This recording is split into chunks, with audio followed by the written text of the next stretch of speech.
दोस्तों JP power की बात करें तो फ्राइडे को लगभग 3% की गिरावट देखने को मिली। इस गिरावट के पीछे वजह थी बाजार में बड़ी गिरावट, लेकिन इस गिरावट से डरने की कोई बात नहीं। आने वाले समय में जेपी पावर में बहुत बड़ी तेजी आएगी। इसके पीछे वजह यह है कि लगातार इनका बिजनेस बढ़ रहा है और यहाँ पे जिस तरह से कोल माइंस को एक्वायर किया गया है, इससे पहले ऑलरेडी इनके पास एक कोल माइंस और है।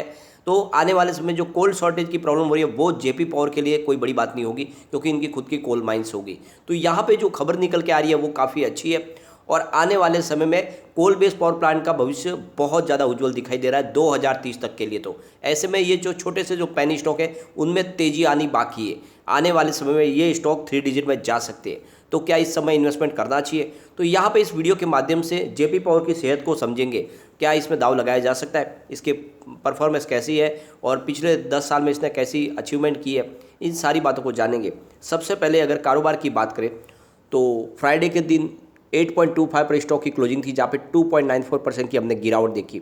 यहाँ पे आप देख सकते हो कि गिरावट के पीछे वजह थी बाजार में बड़ी गिरावट, और ये गिरावट हुई थी इंटरनेशनल रीजन की वजह से, जहाँ पे आप देख सकते हो कि अमेरिका फिलहाल सबसे बड़ी आर्थिक मंदी के दौर से गुजर रहा है और ऐसे में वहाँ पे माहौल बिगड़ा हुआ, उसका इफेक्ट भी हमारे बाजार में देखने को मिल रहा है। सबसे बड़ी बात यह है कि बीएसई सेंसेक्स 58,840 के स्तर पर क्लोजिंग दिया, जहाँ पे 1093 पॉइंट की बड़ी गिरावट हुई थी। 1.82% गिरा बाजार, और इस वजह से निफ्टी एनर्जी में भी हमने गिरावट देखी बड़ी। 27,720 से स्तर पर क्लोजिंग थी, यानी 443 पॉइंट गिरावट हुई निफ्टी एनर्जी में। 1.57% गिरा निफ्टी एनर्जी, और नतीजा ये रहा कि हमने जेपी पावर में भी गिरावट देखी। अगर हम इसके वॉल्यूम को देखें तो पिछले एक महीने पहले इसका 14 करोड़ का वॉल्यूम था, 1 वीक पहले 11 करोड़ का वॉल्यूम हुआ था, और थर्सडे को 15 करोड़ का वॉल्यूम था, फ्राइडे को 9 करोड़ का वॉल्यूम हुआ। तो लगभग अच्छे वॉल्यूम में कामकाज हो रहा है, और जिससे एक बात तो समझ में आ रही है कि यहाँ पे अच्छे बड़े फंड हाउस खरीदारी भी करें और आने वाले समय तेजी आ सकती है। अब यहाँ पे जैसे कि हमने एक न्यूज़ को डिस्कस किया था कि जेपी पावर ने कोल माइंस को एक्वायर किया, तो लोगों को भरोसा नहीं हो रहा, उनको लगता है कि ऐसी ही न्यूज़ है। ये बिल्कुल कंफर्म न्यूज़ है। यहाँ पे जेपी पावर ने कोल माइंस को एक्वायर किया है। इससे पहले ऑलरेडी इनके पास एक कोल माइंस है, जिसकी वजह से जो कोल की शॉर्टेज है उसको यहाँ पे इनको इफेक्ट होने वाला नहीं है। यहाँ पे जो रिपोर्ट निकल के आ रही है, सरकार ने 10 कोल माइंस का ऑक्शन किया था। इसमें से आप देख सकते हो मध्य प्रदेश की एक कोल माइंस है जो जेपी पावर को मिली है। एक ऑक्शन छत्तीसगढ़ में भी हुई थी जो मध्य भारत मिनरल्स ने ली है। इसके अलावा अगर देखें तो अवासा फेरो एलोज ने महाराष्ट्र में बीड जीती है। इसके अलावा देखें तो गंगाराम चक माइनिंग ने झारखंड में एक बीड जीती है। 2 ओडिशा में भी कोल माइंस का ऑक्शन होता है, जिसमें जार मिनरल्स रिसोर्स है और एक सौभाग्य मर्चेंटाइल्स है, इन्होंने महाराष्ट्र में बीड जीती है। तो इस तरह से आप देख सकते हो कि लगभग सरकार की तरफ से 10 कोल माइंस की ऑक्शन हुई थी, और इसमें मध्य प्रदेश की कोल माइंस को जीता है यहाँ पे जेपी पावर ने। तो ये बिल्कुल कंफर्म खबर है, और आने वाले समय में जेपी पावर में शानदार तेजी बनेगी, क्योंकि काफ़ी लोग हैं जो लगातार कह रहे थे कि जेपी पावर का कारोबार पूरी तरह से बंद होने वाला है, आने वाले समय में कंपनी भी डीलिस्ट हो जाएगी। तो ऐसी कोई संभावना नहीं। जिस तरह से लगातार ये कोल माइंस एक्वायर कर रहे हैं, आने वाले समय इनके बिजनेस में एक बड़ी तेजी आ सकती है। और हमने सबूत इसके देखा था Q1 में, जब इनके प्रॉफिट में एक ज़बरदस्त उछाल देखा था हमने। आने वाले समय में डेफिनेटली ऐसी ही तेज़ी और आ सकती है। वैसे अगर आप देखें तो सरकार आने वाले समय में और भी कोल माइंस ऑक्शन कर सकती है, और उसमें जेपी पावर और भी हिस्सा ले सकती है। जेपी पावर फिलहाल अपने कारोबार को बढ़ाने में लगे हुए हैं।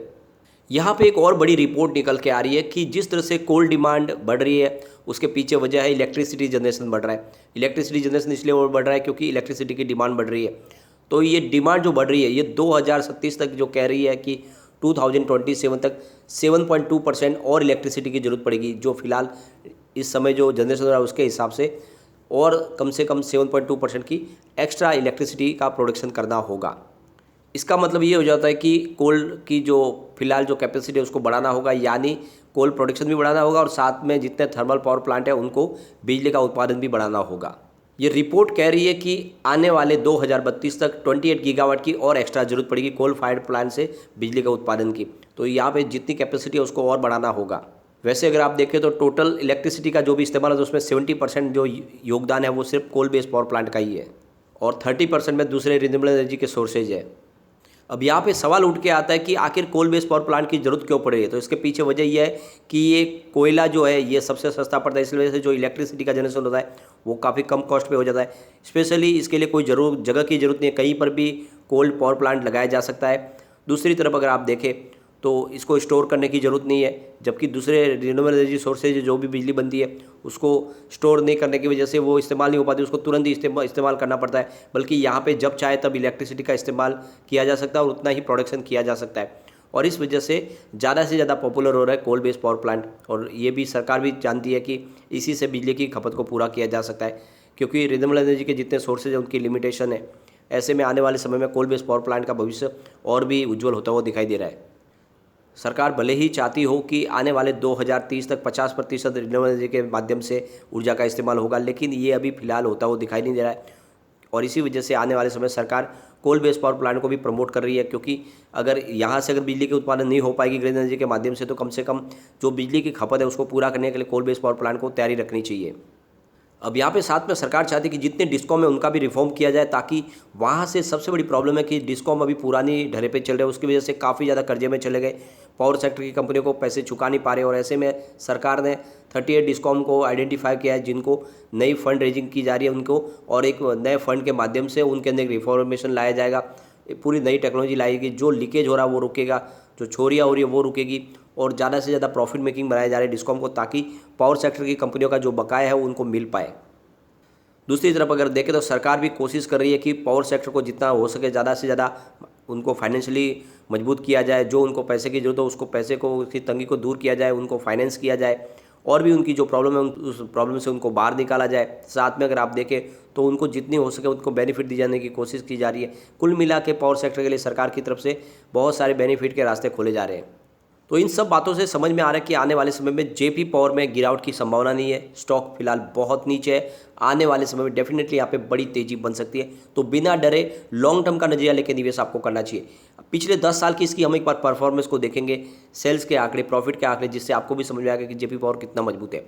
अगर हम सबसे पहले सेल्स ग्रोथ को देखें तो 10 ईयर के हिसाब से 11% पॉजिटिव है, 5 ईयर के हिसाब से कोई भी अप डाउन नहीं है, 3 ईयर के हिसाब से 6% पॉजिटिव है, और TTM 52% पॉजिटिव है। तो सेल्स के आंकड़े आपको बढ़ते हुए दिखाई देंगे।